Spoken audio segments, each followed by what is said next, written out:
आज के इस ऑनलाइन क्लास में 10th स्टैंडर्ड के सभी विद्यार्थियों का हम स्वागत करते हैं। सभी आप सही सलामत है, आप अपनी अच्छी पढ़ाई कर रहे हैं और सभी आप अपने घरों में सुरक्षित है, ये हमें विश्वास है।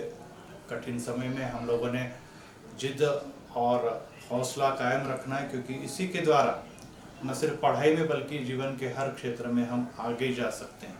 लेकिन फिर भी मैं जो मेरे वीडियो और अन्य लोगों की वीडियोस और रिस्पांस देख रहा हूँ, उससे मुझे दिखाई दे रहा है कि विशेष करके बॉयज़ जो है आज भी 15 से 20 या उससे अधिक थोड़े से बॉयज़ जो है वो न तो कोई वीडियो पे रिस्पांस दे रहे हैं, न तो कोई कॉपियाँ बना रहे हैं और कुछ तो प्रेजेंट भी नहीं है। याद रहे, ऐसे अवस्था में आपका एसएससी बोर्ड का फॉर्म नहीं भरा जाएगा और इसलिए आपको अगले साल दोबारा 10वीं रिपीट करना पड़ेगा। बाद में फिर कोई भी ये बच्चा न कहे कि पोर्शन हो गया है और अब हमको फिर वापस से पढ़ाया जाए, ये संभव नहीं है। क्योंकि ये क्लासरूम टीचिंग ने एक दिन में हम 3 विषय पढ़ाते, स्कूल में 8 से 9 विषय रोज पढ़ाए जाते हैं, तो वो और ये पढ़ाई में जमीन आसमान का अंतर है। तो अगर आप 3 विषय भी पढ़ने के लिए समय नहीं निकाल रहे हैं, मुश्किल से 3 घंटे की पढ़ाई भी आपकी नहीं हो पा रही है, तो आप उम्मीद न रखें कि आप लोग 10वीं में पढ़ने के काबिल या 10वीं में आपको बैठने दिया जाएगा। इसलिए कॉपियाँ कंप्लीट करें, जो आपको पढ़ाई दी जा रही है वो ध्यानपूर्वक करें, तो ही आप 10वीं के स्टूडेंट्स हैं और 10वीं के स्टूडेंट्स हैं तो ही आपका फॉर्म्स भरे जाएंगे। इसलिए अन्य विद्यार्थियों को भी सूचित करें कि वो जल्दी से जल्दी ज्वाइन होए और सभी की कॉपियाँ, सभी जो विषय पढ़ा रहे वो कंप्लीट होनी चाहिए, अन्यथा आपके कॉपियों के इंटरनल मार्क्स भी नहीं दिए जाएंगे और होशियार विद्यार्थी भी कम परसेंटेज पर पहुंच जाएंगे। घर पर सेल्फ स्टडी याद करने का काम भी आपने करना है, वीडियो को बार बार आपने देखना है। तो ज्योमेट्री जो सबसे कठिन विषय है उसकी ओर हम बढ़ते हैं और ज्योमेट्री में समरूपता जो पहला ही पाठ है उसी पर हम अभी बने हुए और 1.3 जो पिछली बार मैंने आपको सिखाया था कि कसौटियाँ होती है, जिसमें भुजा भुजा भुजा भुजा कोण भुजा और कौन कौन कसौटियाँ, 3 कसौटी के आधार पर समरूपता को हम सिद्ध करते हैं। और उसी का एक सवाल मैं यहाँ पर आपको दे रहा हूँ 1.3 में। यह है क्वेश्चन नंबर 8, 8वां क्वेश्चन है। और इस 8वें प्रश्न के अंदर ऐसी एक आकृति बनी हुई है और ये दिया हुआ है, आपको यह सिद्ध करना है कि पहला और दूसरा त्रिभुज आपस में समरूप है, ये सिद्ध करना है। तो सबसे पहले हम उन 2 त्रिभुजों के नाम लिखेंगे जो आपको दिखाई दे रहे हैं। एक का नाम है APB, फिर बीच में आएगा तथा, दूसरे का नाम आएगा त्रिभुज DCP या DPC, ये 2 त्रिभुज हैं। और इन दोनों त्रिभुज में ये बात पहले से दत्त है, दिया हुआ है कि AP, ये AP है और बटे में CP, ये वैसे BP इधर की ये भुजा और इधर की ये भुजा, ये अनुपात में समान है। तो आप लिख लीजिए कि AP बटे CP बराबर BP बटे BP, ये दिया हुआ है पहले से दत्त है। अब क्या रह जाता है, जब भी भुजाएं दी होती है तो या तो कसौटी तीनों भी भुजाओं के लिए लगेगी या तो तीनों भी कोणों के लिए लगेगी। यहाँ पे 2 भुजाएं दी है, इसका मतलब है 2 भुजाएं के बाद एक कोण, और वो कौन सा होना चाहिए, संलग्न कोण, ये वाला कोण। अर्थात पहले त्रिभुज का कोण है APB, सर्वांगसम है कोण DPC के, और इसको अपन बोलते हैं आमने सामने के कोण होने के कारण अपन इसको कहते हैं शीर्षाभिमुख कोण। इसलिए त्रिभुज APB समरूप हो गया त्रिभुज DPC के, और कसौटी जो हमने लगाई 2 भुजाएं और बीच का कोण, इसलिए इसको अपन कहते भुजा कोण, भुजा कसौटी। इस प्रकार से हमने यहाँ पे सिद्ध किया, 2 त्रिभुजों के नाम लिखे, दत्त लिखा और एक जोड़ी, ये आमने सामने के कोण जिसको शीर्षाभिमुख कोण, ये सर्वांगसम है, तो ये भुजा कोण भुजा, भुजा कोण भुजा से ये दोनों भी त्रिभुज आपस में समरूप हो गए, ये सिद्ध करना है। और इसी सवालों में कभी कभी माप दी रहती है, ये माप दी, ये माप दी, अर्थात इन चारों मापों में से कोई 3 दी रहेगी तो चौथा अपने को ज्ञात करना है। तो इस प्रकार से यहाँ पर हमने 1.3 देखा। अब हम आगे और नए प्रकार की तरफ चलते हैं और यहाँ पे देखेंगे अपन लोग समरूप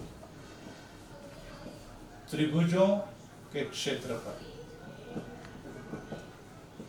ये नया प्रकार अपन लोग यहाँ पे देख रहे हैं या नई परिभाषा देख रहे हैं जिसको आपने अपनी कॉपी में लिख लेना है। समरूप त्रिभुजों के क्षेत्रफल।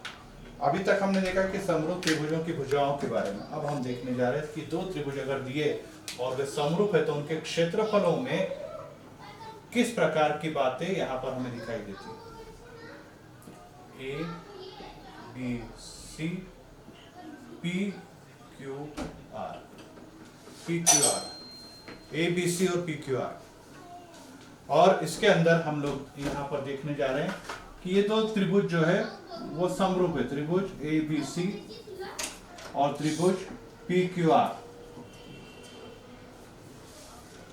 ये दोनों त्रिभुज भी समरूप है। समरूप है मतलब आप लोगों को मालूम है समरूपता क्या मतलब, इसकी सभी संगत भुजाएं, भुजाओं का अनुपात समान और सभी संगत कोण सर्वांसम होते हैं। अब जब दो त्रिभुज समरूप दिए हैं तो पहले हम लोग क्या देखेंगे कि इसकी भुजाओं का अनुपात बताया। तो ये पहली ए बी, तो इधर की कौन सी आएगी पी क्यू, ये ए बी तो ये पी क्यू। ये दूसरी जोड़ी बी सी, तो इधर की second third Q R, B C बटे में क्यू आर। और तीसरी जोड़ी है बी सी बटे में ये वाली क्यू आर। और तीसरी जोड़ी है ए सी, ऊपर तीसरी भुजाओं की जोड़ी है ए सी और इधर की ये तीसरी हो गई तो ये हो गई पी आर। आप लोग आकृति से भी देख सकते हैं ये और ये समरूप, ये और ये जो है अनुपात में समान और ये अनुपात में समान। यहाँ से भी देखिए पहला दूसरा, इधर से पहला दूसरा बटे में लिखेंगे, दूसरा तीसरा बी सी, इधर का दूसरा तीसरा क्यू आर, ये भी बटे में, फर्स्ट एंड थर्ड, इधर का भी फर्स्ट एंड थर्ड बटे में। ये तो हो गई समरूपता की परिभाषा थी, लेकिन अपने को क्या देखना है उसके क्षेत्रफल। तो अपन लिखेंगे एरिया त्रिभुज ए बी सी बटे में एरिया त्रिभुज पी क्यू आर, इनका अब संबंध क्या है। ये तो हो गई परिभाषा के हिसाब से अनुपात समान, लेकिन क्षेत्रफल में क्या बात होती है।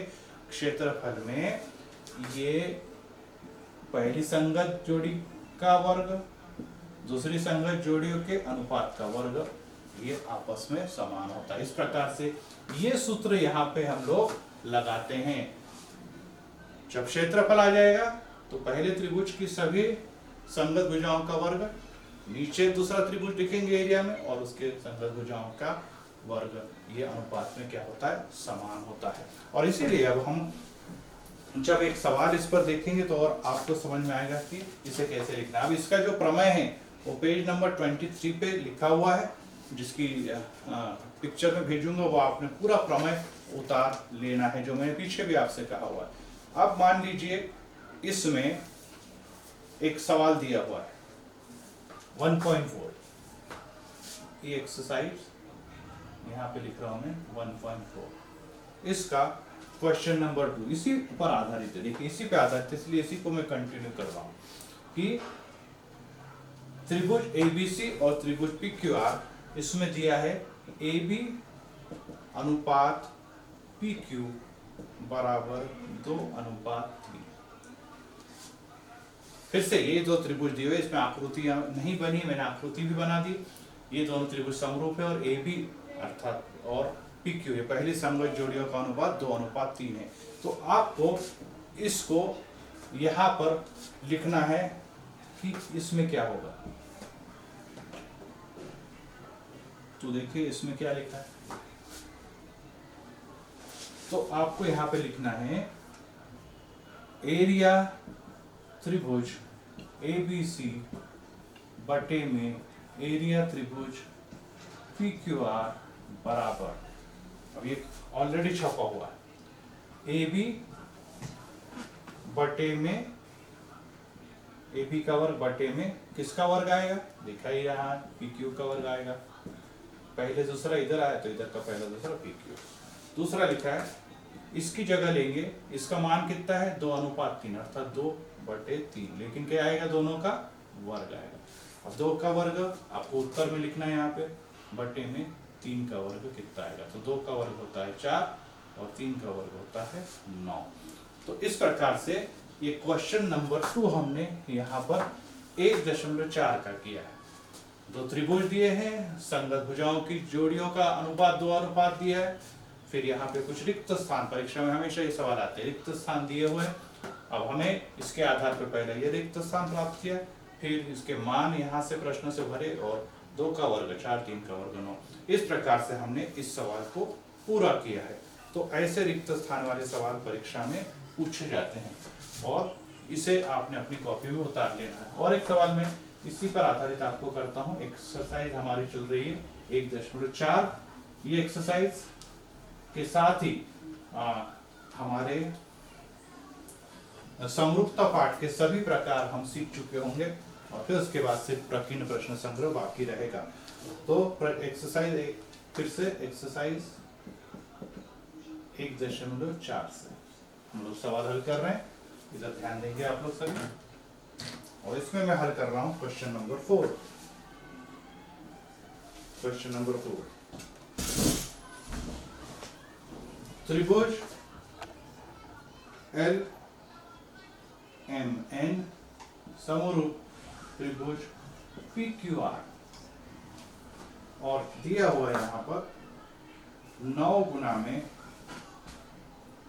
एरिया त्रिभुज PQR बराबर 16 गुना में एरिया त्रिभुज LMN।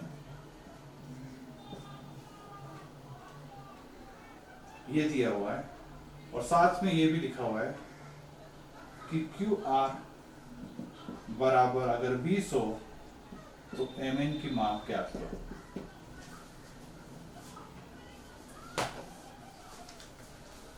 दो त्रिभुज समरूप दिए तो आपको मैंने बताया कि अब जब क्षेत्रफल शब्द आ जाएगा, ए फॉर एरिया मतलब क्षेत्रफल, तब हम संगत भुजाओं का क्या लेंगे, वर्ग लेंगे।